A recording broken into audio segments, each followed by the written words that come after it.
Today, we are going to talk about 7 types of meaning. Semantics is the branch of linguistics that deals with decontextualized meaning. I mean to say that where we study meaning without social and cultural context. However, our today's topic is 7 types of meaning. Leech is a prominent linguist who introduced the concept of 7 types of meaning in his book Semantics. He wrote this book. Let us move to the first type of meaning. That is conceptual meaning. Now, conceptual meaning is the core meaning of the word, literal meaning of the word. We can say dictionary meaning of the word. We can say the real essence and core of any word is conceptual meaning. There are some properties of conceptual meaning. You are to remember them. Number one, it is abstract and objective. It does not include your personal experience, your personal emotions to that, cultural understanding to that. It does not include. It is abstract, it is objective. Second thing, universal understanding. That means this type of meaning is understood by all speakers of that language in the same fashion. Then the third thing is that it is independent of context. As I have already told you, it does not include context. This is first type of meaning. For example, the word dog, that is domesticated animal. Now the second important type is connotative meaning. Let us understand the word connotative. We can say that connotative is the category of associative meaning and all other are category of associative meaning, or we can make them different categories as well. I will deal with them as a different category. Connotative meaning and conceptual, how are they different? Connotative meaning is additional meaning beyond its literal meaning, beyond its dictionary meaning, beyond its core meaning. For example, the word home, it has the meaning the place to live. But connotative meaning is it also gives the sense of belongingness, sense of security, comfort, and feelings of warmth. So these additional connotations which are attached to a word are called connotations or connotative meaning. So connotative meaning encompasses the additional meaning or implications that go beyond the basic concepts.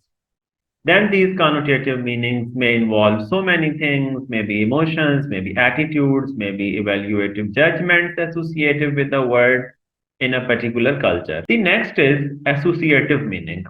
Now, what is the difference between associative and connotative? The connotations are societal, cultural. They are understood by the society. But associations are based on your personal experience to that particular word. For example, you heard the word car.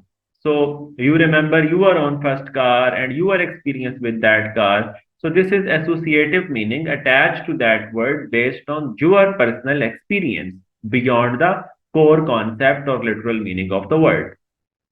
Now, how to differentiate between associative meaning and connotative meaning? By connotation is a cultural baggage, is societal meaning, is additional meaning that is understood by the society beyond literal meaning. But associative meaning deals with mental connection, how you personally relate to that concept, how other things you have connected to that concept. So that is associative meaning. For example, the word apple. Its denotative or its conceptual or literal meaning is that it is a fruit that is widely understood.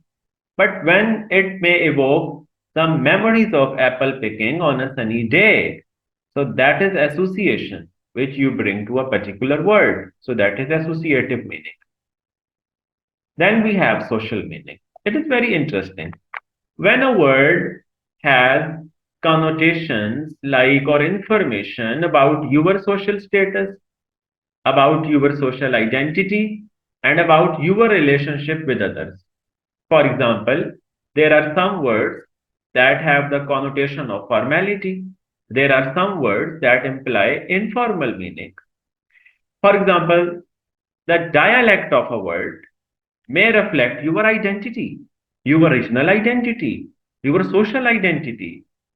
So, when a word carries information about social identity of a speaker, like register, like dialect, like other forms of formalities and informal expression, or some word may hint his cultural background. So, these are social meanings attached to a particular word. For example, the use of formal language in a conversation can signal respect or distance. Then we have affective meaning. Remember the word affective with A. It includes emotion.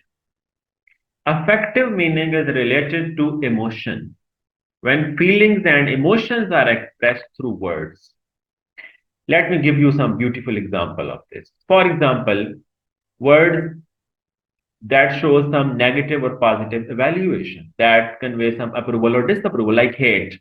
Hate is emotionally loaded word. Love is emotionally loaded word. Or some words that may show some intensity, like adore, highest form of love, or deep affection. We say you are adorable. That means kable prastish. Mean that shows the intensity of love and affection for somebody. And despise, strong negative connotation it has, hatred and dislike, and a word repulsive, for example. So these are some of the examples for affective meaning. Then we have reflected meaning. Remember one thing, reflected meaning means a meaning that arises from immediate context. The situation in which you are using a particular word and the meaning which is generated or which arises from that very situation or context is reflected meaning. For example, a word has so many meanings. In this specific or particular context, the meaning which arises is reflected meaning. Now, let me exemplify this. One thing, it is derived from context. It is not inherent meaning of the word. It is not literal meaning of the word. If this context disappears, the meaning will not, the word will not retain the same meaning. For example, the word snake. Now, snake, as you know the snake, literal meaning of snake. But when someone is referred to as a snake, so it has some reflected meaning of deceit and betrayal. And that is not the definition of a word. So, in that very context, snake takes on a different meaning. Snake adopts a different meaning.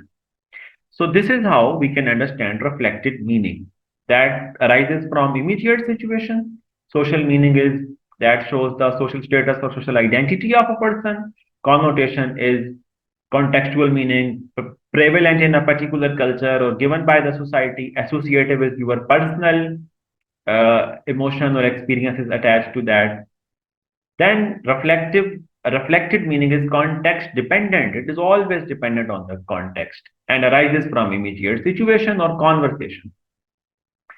On the other hand, connotative meaning, which I have already talked about, that encompasses broader shared cultural and emotional association with the word and expression.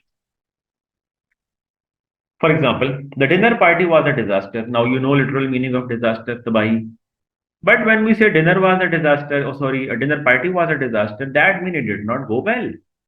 So from that very context, we got the meaning of disaster.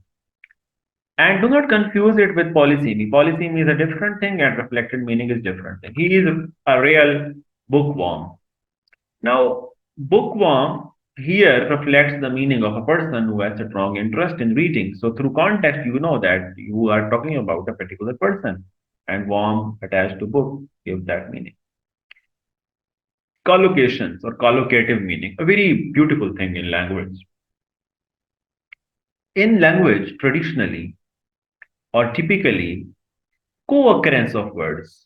Two words come together everywhere in a language where language is used.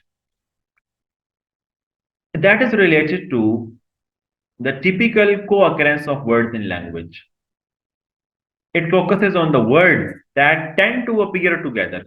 For example, we do not use handsome with a girl, although there is no problem with using. But traditionally, Pretty comes with girl and handsome comes with boy. So these are collocations. Now there are many collocations by combining verbs and noun, and adjective, etc. For example, take tea. Why don't we say drink tea? So these are collocations, the group of words that appear together traditionally. So this is collocative meaning. Collocative meaning helps us understand the natural word combinations, how they appear together in a language. The last one is thematic meaning. Let us understand this. Thematic meaning involves the organization of information with a sentence. For example, you change the organization of information. You bring something in the beginning and you take something in the end. When you change the order of information or organization of information or sequence of information, so the meaning arises or meaning changes just because you change the organization of information to indicate who is performing, what is being acted upon, how it unfolds.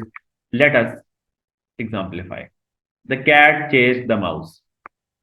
This can be changed. The mouse was changed or chased by the cat. So, who is to be brought in the beginning? Who is to be brought in the end? Why is to be brought in the beginning? Where to put some emphasis? The meaning which arises because of the order of the information, that is thematic meaning. She ate the delicious cake here. The one who is performing the action is agent, and the thing that undergoes the action is cake. This agent theme, this terminology, if you are not familiar with that, these are thematic roles, and we will talk about these things in a different lecture. This was all about 7 types of meaning. If you have any query or any question, you can leave your question in a comment section, and inshallah see you with the next video. We have also created videos on morphology and other subjects. You can also give your suggestions, the videos which you want me to upload, I will upload inshallah.